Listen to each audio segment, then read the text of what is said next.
Here we go, let's have a look. You look first. Oh my gosh! Hello, recently, as you know, I was over in America and went to an Olive Garden. What are they like? That's good. Amazing. That is a very short clip of Chloe trying some of their breadsticks. Oh my gosh. Let me tell you, they were phenomenal. Chloe is dairy-free and still ate some of them and was, yeah. But they keep bringing them out. And that's the thing, they kept bringing out so many breadsticks, we were like, we didn't really want to eat any food. Those breadsticks seriously were absolutely phenomenal. Like they had this like buttery garlic topping on. So that's what we're gonna do today. Homemade Olive Garden style breadsticks. In fact, the ones I'm gonna make because of this. Remember those breadsticks in America? Yeah. They were not dairy-free. But I'm gonna make you some today that are. Yay! Yes, so whilst Chloe's off to school, we can do some dairy-free ones, but I may have done some non-dairy-free ones already. All right, so we're gonna need a big old bowl and some supporting ingredients. So the main thing is gonna be bread flour. You can use plain flour, but bread flour, as we've learned before, it's got like higher proteins in it. It gives you like a fluffy, chewier kind of texture. So if you can use that, brilliant. We've got our dairy-free butter. It's probably gonna splatter everywhere. We've got some sugar, which I believe the yeast likes. It likes to feed off of it. We've got the fast action yeast here, so one of those sachets from the shop, and some salt and some popping butter. Now the salt we're trying to add as late as possible, like you guys have told me that before. So the warm water is going in with the melted butter. Look at that! I'm sure my mum used to have an egg timer like that. Sugar. Oh, that's cool. And there's our yeast. We'll just sprinkle that in with it being warm. That will help it going. That is a thing, isn't it? Look at that. I really hope that went in the bowl. It sounded like it did. Yes, it did. Today, we're gonna lazy knead. Dun, dun, dun, dun, dun, dun, dun. Head whisk is gonna help because remember, we discovered that most mixers have got these kneading hooks and they are a lifesaver. They're games, you really should do it. I mean, I love kneading, but this takes so much effort out. And we can knead by hand at the end if we want, but there might be no need. So what we're gonna do is add about a quarter of the flour at a time, and I have got some more flour reserved just in case it gets a bit sticky. Spoiler, I might be talking from experience, but we'll come on to that. Well, as you can see, that's not gonna make bread, so we'll keep adding the flour. It might make some sort of bread soup. Like she forgot the salt. That's how careful I am with this now. If anyone wants to debate that in the comments, I'm more than welcome and I'll read them. If you're team salt or team blend it all in and it will just see what happens. I used to be that team, now I'm quite careful. The internet has made me so cautious. Is it just me? Like I'm just like, oh, have I got a cold? Or do I need to amputate?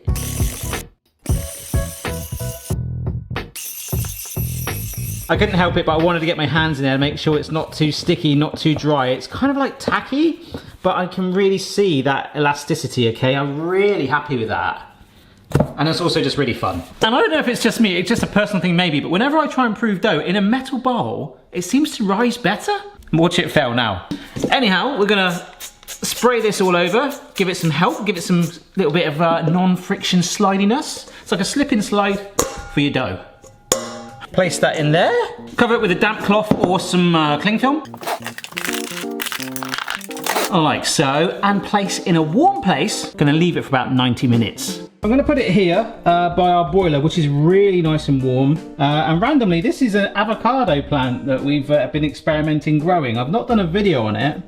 That is one of Phoebe's eyes. But maybe I will, because it's actually quite cool. I think we ended up with an avocado tree. It's grown massively in the last couple of days. And whilst on the subject of Phoebe, she has painted this t-shirt for me. I don't know if you saw my Instagram post the other day. She basically drew Chloe in Boston for her mock exam from a picture, and it's incredible. And I was like, hey, could you paint me a t-shirt? So this is one of my favorite t-shirts, and she's just painted this. And I blooming love it. I was like, just do anything, do whatever you want. Whether this would actually be merch, remember she's come a long way from doing that toaster for me. So I might encourage her to maybe do more custom merch for me. I don't know if we can get that done digitally. She likes painting, so we'll see. Or maybe she'll just do like one-off things from time to time. But it's really cool to see her like, I can't even do a stick man. And the detail on that pug, oh my gosh. She got your tongue really good, didn't she, mate? Yeah. So we are an hour and a half later, and can you see that has pretty much doubled in size? And to be honest, I could probably keep it going. It will just take over the entire kitchen. Alrighty.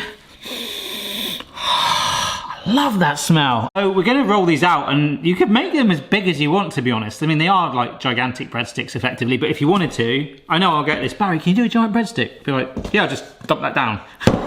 This is something I wanted to show you, right? So we're just going to tear, look at how elastic that is. That is lovely.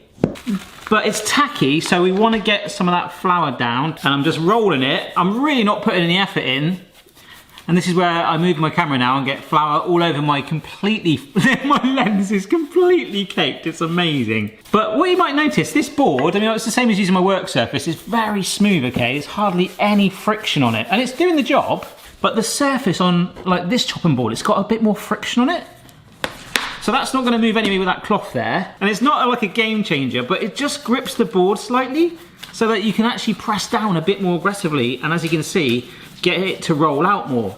And that is it. That is literally it. Can you see? It's smooth. It's going to rest. I've got loads more to make, so I'll see you in a minute. There we go. And of course, I've got a little bit of flour, not that much, on my custom t-shirt. Nice and symmetrical. We've got to let them rest again. So a damp tea towel and back to the avocado plant for like another hour, all right? Now, of course, if you're not in a rush, you could freeze them, or if you wanted to slow down the process to build up more flavour, you could do a slow proof in the fridge, which, This is 20 past 11 at night. I would rather be in bed, but this is for tomorrow. So these ones we're going to stick in the fridge. They're looking pretty good. I am going to cover them to stop them drying out though. This is a very cold tray. Okay, do I use my trivet when it's cold? Here we go, let's have a look. You look first. Oh my gosh! They've gone gigantic!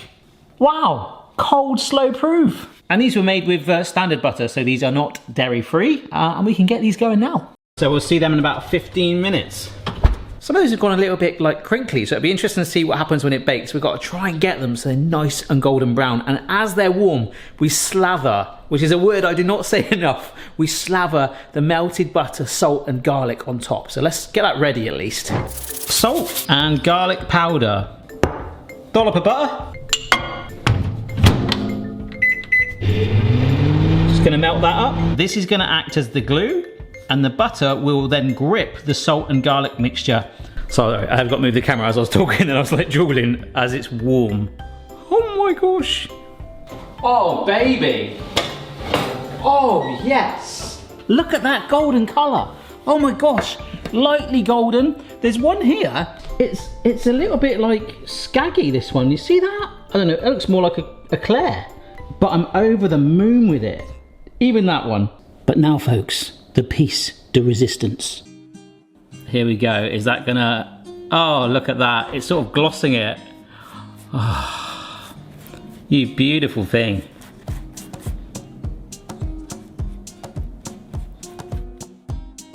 Oh, look at that. Look at it's brought it to life. That's amazing. Oh no. This is so good. So now I've got my garlic salt and I'm just sprinkling that on. Just a little light coating. Let it absorb, let it get hidden slightly. Oh my word. Ah, that's amazing. If anyone works for Olive Garden, maybe let me know down below. I imagine they sort of get them made in bulk somewhere massive and they're just baked, already kind of proven, they just quickly bake them fresh. Or if you work for the people that provide the breadsticks for that, I would love to know how you do that. Have you got molds so they're all consistent shape, or you just freestyle it like that? Ah. Just wondering. Oh, look how fluffy that is in the middle. Can you see that? It looks like a Twinkie. Oh, here we go. Wow. A lovely, like, delicate crunch. It's not like rock hard, fluffy center. You've got that delicate flavoring on there. I don't know if it's because I've left it. They're still slightly lukewarm, which is great. But I feel like I want a little bit more flavoring on there. So I think I might actually put a bit more on if I was to serve them, like put them on literally before serving them, just to get that maximum flavor. Of course, I might not, actually I can see some of that seasoning has even, well, is that gone? I think that was the first one I did, so it's been there a while. Oh, this one I did last, hang on. Straight away, wow. That is phenomenal. But I do remember we did get quite buttery fingers. That's probably one of the downsides. And the smell in here right now is stonking. Yes! So let's jump forward a few hours and see what Chloe thinks of her freshly baked dairy-free ones, with of course the dairy-free topping exactly the same. Yummy. That's really good. Yeah? How fluffy that is. Oh, mate, that's good. I actually think that's worked out better with just the sort of like the not overnight things. Yeah, maybe don't do that. Way better than the normal ones.